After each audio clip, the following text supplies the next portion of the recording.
नमस्कार दोस्तों, आज की कहानी है बहू हम यहाँ नहीं रहेंगे। सीमा जी, अरे आपको किसने कह दिया कि हम अपना मकान बेचने वाले हैं? हम अपने बेटे के घर जरूर जा रहे हैं और मकान नहीं बेचेंगे, कौशल्या जी गुस्से में बोली।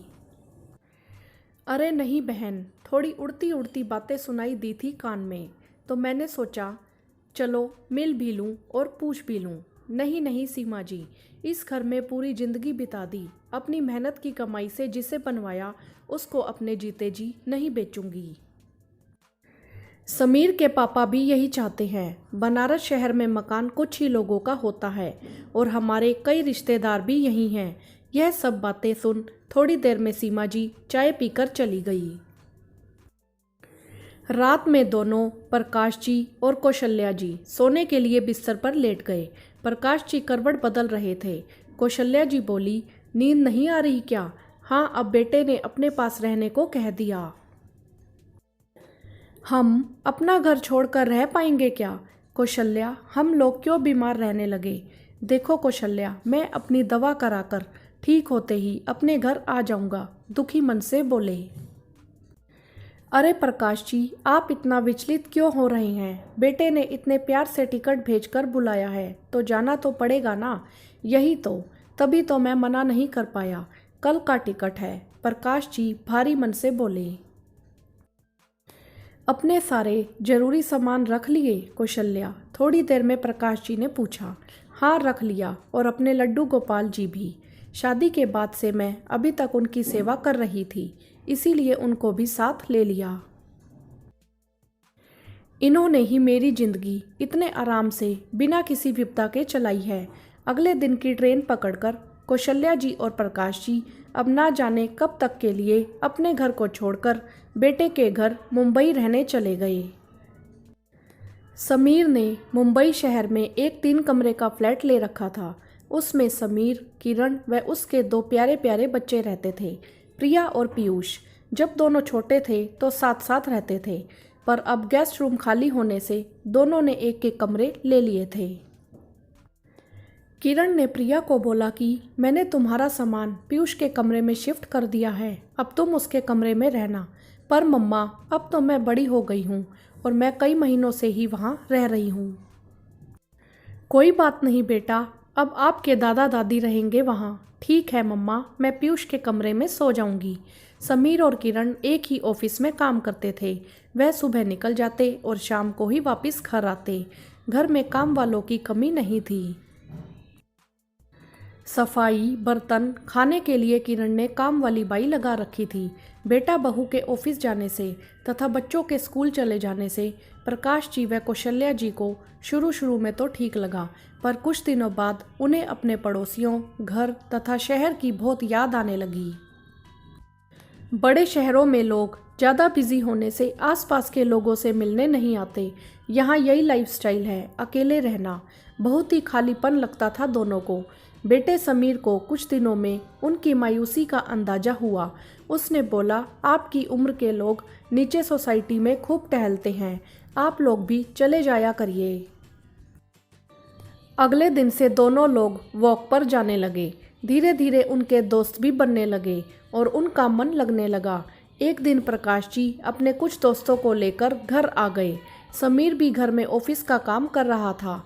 उसने देखा कई लोगों को पापा घर लेकर आ गए हैं और सब बहुत ही शोरगुल कर रहे थे, जिससे उसको ऑफिस के काम में और बच्चों को ट्यूशन की पढ़ाई में जो चल रही थी उसमें दिक्कत होने लगी। उसे बिल्कुल भी अच्छा नहीं लगा।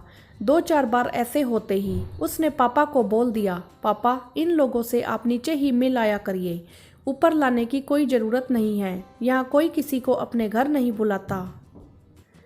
पर बेटा, अब तो ऐसे ही हमारा समय बीतेगा, जब हम उन्हें बुलाएंगे तभी तो वह हमें बुलाएंगे।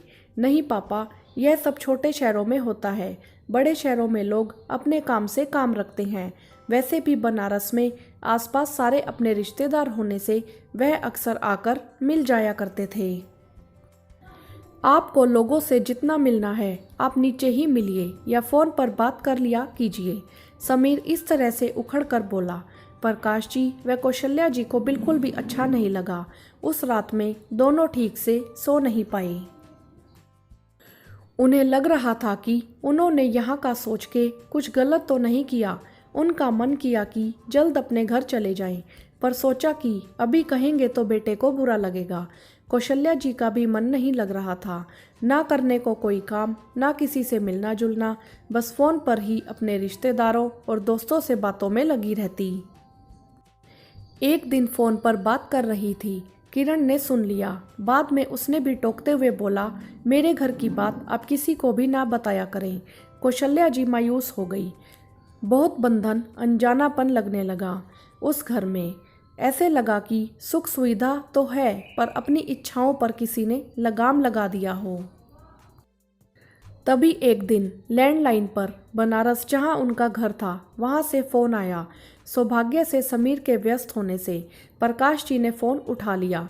फ़ोन करने वाले ने बताया कि मैं प्रॉपर्टी डीलर बोल रहा हूं, आपके मकान के बहुत अच्छे दाम मिल रहे हैं समीर जी। मैं प्रकाश बोल रहा हूँ, समीर के पापा ने बोला। प्रॉपर्टी डीलर बोला, मुझे समीर जी से बात करनी है। प्रकाश जी बोले, कौन से मकान की बात कर रहे हैं आप? समीर जी ने बोला था, कस्टमर ढूंढने के लिए बहुत ही मोटी पार्टी मिली है। सुनते ही प्रकाश जी को मानो काटो तो खून नहीं, उनकी जान बसती थी उस मकान में। उन्होंने तुरंत गुस्से से तेज आवाज में बोला, नहीं, हमें कोई मकान नहीं बेचना, कहकर फ़ोन काट दिया। उनकी तेज आवाज से बेटा, बहू और कौशल्या जी दौड़ते हुए आए। क्या हुआ पापा? प्रकाश जी की सांस फूलने लगी। वह वहीं निढाल सोफे पर बैठ गए। थोड़ी देर में गहरी सांस लेते हुए बोले, मैं बिल्कुल ठीक हूँ। पापा, किसका फ़ोन था? प्रॉपर्टी डीलर का। मकान बेचने को तुमने बोला है। मैं अपने जीते जी उस मकान को नहीं बेच सकता। मुझे अब जाना है अपने घर। बहू, कई महीने हो गए, अब हमारा टिकट करवा दो, हम यहाँ नहीं रहेंगे। समीर ने कहा, नहीं पापा, आप लोग यहीं रहिए। नहीं बेटा, हम फिर आएंगे, अभी हमें जाना है, कहकर प्रकाश जी और कौशल्या जी की आंखों में आंसू आ गए। अरे पापा मम्मी, आप इतने उदास मत होइए, मैं आज ही आपका टिकट करा देता हूँ। मुझे लगा अब आप हमारे साथ ही रहेंगे तो वह मकान बेच दूँ। समीर अपनी बात की सफाई देते हुए बोला। प्रकाश जी फिर गुस्से में बोले, मुझसे पूछे बिना। पापा के इस भाव को देखकर समीर को अपनी गलती का एहसास हुआ।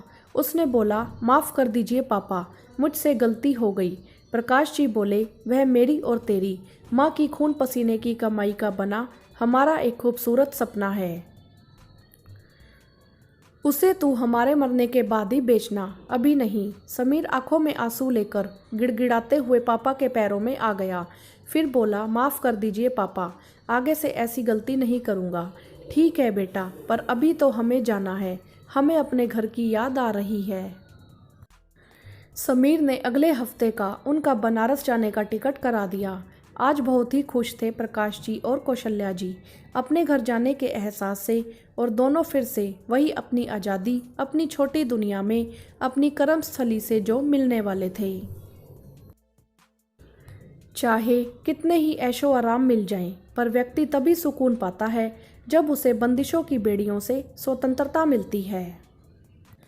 हाँ तो दोस्तों, क्या प्रकाश जी ने सही फैसला लिया? आप हमें कमेंट्स करके ज़रूर बताएं। वीडियो को लाइक करें, शेयर करें और चैनल को सब्सक्राइब भी करें। धन्यवाद।